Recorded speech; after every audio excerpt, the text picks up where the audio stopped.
อ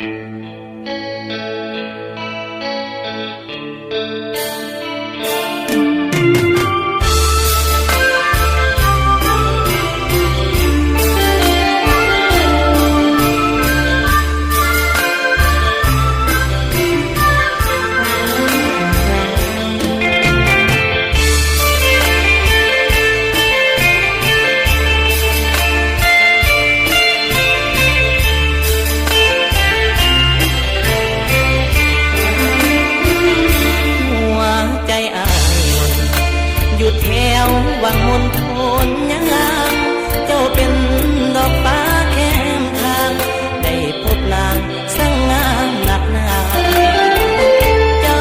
เป็นเทพีเป็นสตรีที่งามโสสมเป็นดอกฟ้าบานตาเจ้างามโสภาลาวังหัวใจอ้ายอยากฝากสัมพันธ์ไม่ตีกับสาววังมุนแห่งนี้คนดีอย่าได้ลืมอยากมาเป็นเคยอยากซึ้งเสยสองแก้วกัน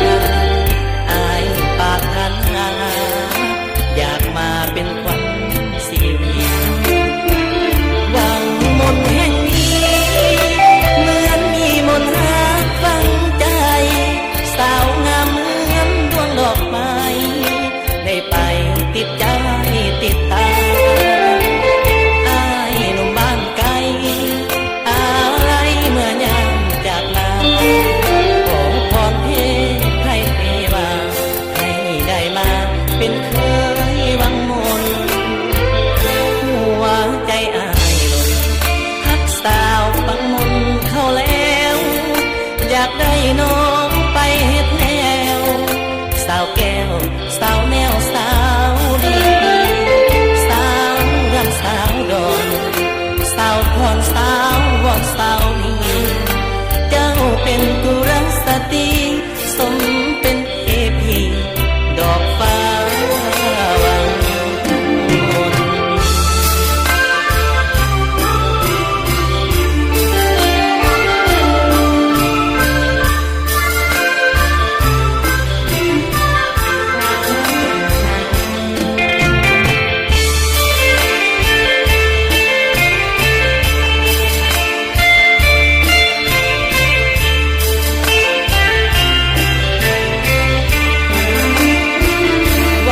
มน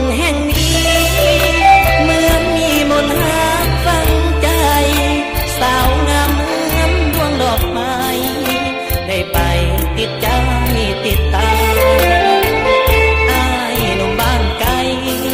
อะไรเมื่อยามจากลาขอพรเทพให้เทวาให้ได้มาเป็นเค